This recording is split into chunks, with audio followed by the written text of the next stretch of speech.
I think the role of the university is to help obviously educate and have open dialogues more with students about how we can progress as a society, having, you know, as we see throughout history, so many incredible movements that have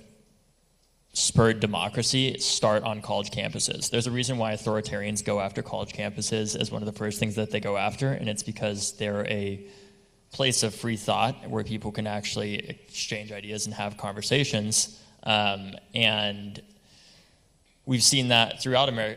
American history, especially after the Vietnam War, for example, but we've also seen that around the world, whether that was student revolutions like the April Revolution that happened in South Korea, toppling a dictator and helping to lead that country eventually into democracy, or in so many other countries where we see young people on college campuses as a place where they can really talk about how can we do things differently as a society, and how can we leave this place better for future young people than the current case that we have for young people, which feels like a system that is so broken and so corrupt in so many ways that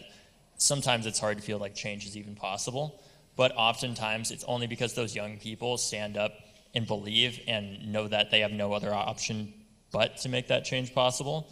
that it actually becomes possible. A few years ago, I was at a protest with Dolores Huerta, and I asked her, what's the most important thing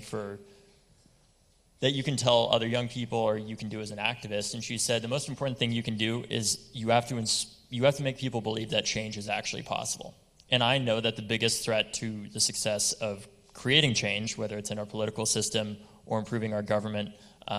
or reducing gun violence or fighting climate change or anything else like that, isn't whether or not it's actually possible. It's whether or not we believe it's possible, and whether or not the young people force our politicians to actually make it possible in the first place. Because the only good politician out there, frankly, in my opinion, is a scared one that's scared to lose their job, because there's a lot of riled up, angry young people ready to turn out and vote and outlive them, thankfully. Yeah, and I would add, in terms of the role of a college campus, I mean, something that becomes very obvious as soon as you leave it is, but sometimes not when you're in the middle of it, is there is such a profound luxury to having 9 months out of the year for 4 years where your primary responsibility is to learn and grow and absorb. And it's so easy to take that for granted when you're in the moment of it or you're worried about your GPA, but that is a chapter of life that's so profound. And I think another thing that's really wonderful about college campuses is we all grow up in our political milieu and our bubble and our context, and we might know people of more of one party or another of a certain backgrounds, but college campuses are a place not only where we have tremendous racial diversity and ethnic diversity and diversity of sexuality, but also diversity of